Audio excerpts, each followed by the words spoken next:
Ресен и Охрид беше пронајден угинат балкански рис, еден од најретките и најзагрозените видови во земјава. Од Македонското еколошко друштво велат дека остануваат само околу 50 единки, а секоја загуба е сериозен удар за обстанокот на видот. Што точно се случило, има ли сомнежи за човечки фактори, каква е состојбата со популацијата со балканскиот рис? Од терени се вклучува нашиот колега Кирил Стојанов, кој во живо ќе известува за оваа актуелност. Кирил, добро утро. Повели со какви информации располагаш? Така, Иване, добро утро од пред седиштето на Македонското еколошко друштво. Спомна и ти, угинат рис покрај патот, заштитена врста на животни во Македонија, национално богатство на Македонија, за тоа што точно се случувало, каква е состојбата со популацијата на балканскиот рис, како да се заштитат рисовите од вакви несреќи, што е што треба институциите да го направат за заштита на оваа врста. Ќе зборуваме со Андреј Донев од Македонското еколошко друштво. Еве, Андреј, најпрво добро утро. Вие бевте на терен каде што беше пронајден угинатиот рис, каде точно се случи несреќата, што утврдивте на лице место и како дошло до угинување на овој рис? Добро утро. Да, така добивме прво дојава на 24 февруари, значи завчера, од страна на Сдруженијето на ловци Преспа Ресен за пронајден угинат рис на патот Охрид Ресен, близу превојот Буково. Веднаш искочивме на терен, го донесовме рисот во една координативна акција заедно со Државниот инспекторат за животна средина, Министерството и Агенцијата за храна и ветеринарство. Вчера извршивме обдукција заедно со факултетот, со ветеринариот факултетот за ветеринарна медицина во Скопје и првичните наоди сугерираат дека да, сепак станува збор за судир со возило, меѓутоа ќе ги почекаме резултатите од токсиколошките и паразитолошките истражувања кои што ќе бидат достапни во нивниот извештај за неколку дена пред да констатираме што точно се случило. Така, колку е ваквите несреќи го загрозуваат балканскиот рис? Знаеме дека станува збор за исклучително ретко животно во Македонија. Колку од прилика имаме единки, колку ваквите несреќи носат штета? Така, имајќи предвид дека станува збор за подвид на евроазијски рис кој што е критично загрозен, со помалку од 50 репродуктивно зрели единки преостанати на Балканов, секоја една ваква угината единка е многу погубно за популацијата. Тоа е еден катастрофален губиток. И уште згора на тоа, овој случај ја прави оваа загуба уште поголема, бидејќи стануваше збор за млада, релативно млада женка која што била во пикот на незината плодност и живеела, да речеме, на јужниот фронт на популацијата, чие што потомство потенцијално би го проширило ареалот на распространување на балканскиот рис кон југ, кон Националниот парк Галичица, па евентуално и кон Грција. Колку во последните години се зачестени ваквите несреќи, угинување на рисот? Вие ја следите популацијата, што точно се случува, дали се намалува бројот и дали ваквите несреќи се почести?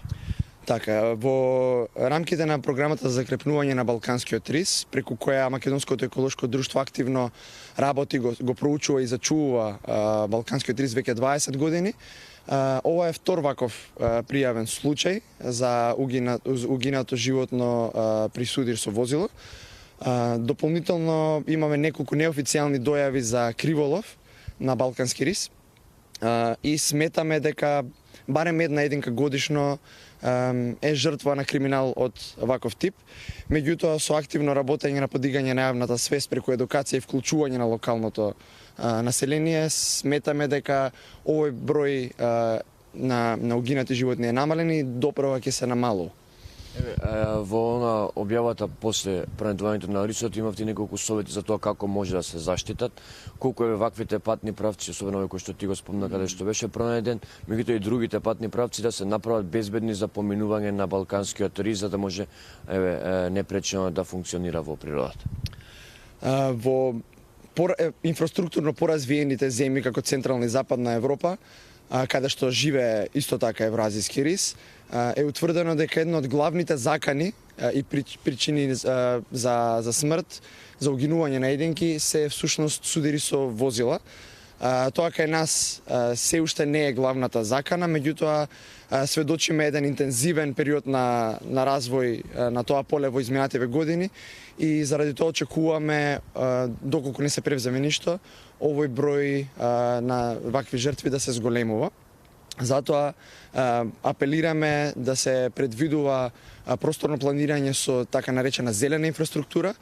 Тука вбројуваме зелени мостови, виадукти, подземни премини кои што животните би ги користеле за непречно да се движат во инаку фрагментираното нивно живеалиште.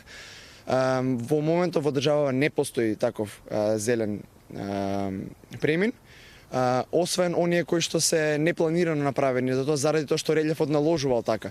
Така да нашите истражувања во регионот на Стража утврдиле дека овие мостови кои што се тука, животните, вклучително и балканскиот рис, ги користат за да преминуваат.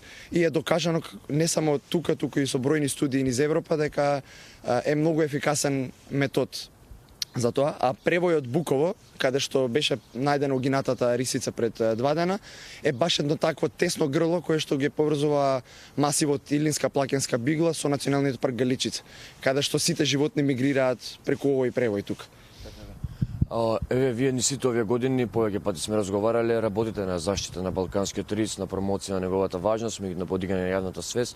Што нашите институциите, освен овие премини што може да ги направат, треба да го направат за да го заштитат овој заштитен вид на живот?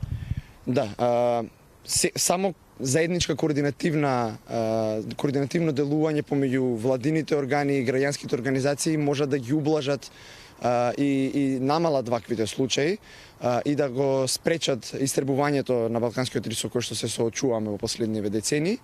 Да, повторно би ги истакнал овие зелени мостови, кои што МЕТ во повеќе наврати има апелирано да се изградат, поготово на автопатите Гостивар Букојчани и Кичево Охрид, кои што поминуваат директно низ срцето на живеелиштето на балканскиот рис. А што се однесува до граѓаните, како може да се спречи повторно се случат вакви случаи, е да возат поодговорно, да почитуваат патната сигнализација и пропишаната брзина, посебно во ноќните часови кога животните се поактивни и тогаш ги преминуваат овие патишта. Андреје, само за крај бидејќи спомна дека ова рисица која што ја угинат имала можност да го распространи живелиштето на рисовите на популација која што би доаѓала, каде се забележан балкански рис во Македонија и каде најмногу на некој начин се движат? Балканскиот рис во Македонија го има само во западниот дел, во планинските масиви што ги делиме со Косово и со Албанија, значи од Шарпланина на север, па се до Галичица на југ, каде што е утврдена до сега една единка и еве ова што е потврдивме пред 2 дена, која што беше од другата страна, од планината Бигла, меѓутоа пак е тука во близина. Од друга страна има во Албанија и неколку единки на Косово. Андреј, ти благодарам за разговорот и за се оно што Македонското еколошко друштво го прави за заштита на балканскиот. Благодарам и на вас. Еве, слушнавме за тоа што точно се случило со угинатата рисица која што беше пронајдена на патот. Спомна и мојот соговорник колку е опасно доколку таквиот тренд продолжи, доколку не се направат оние зелени мостови, премини кои што би им овозможиле на животните непречено движење во нивното живеалиште и за тоа колку е важен балканскиот рис како заштитена единка во Македонија.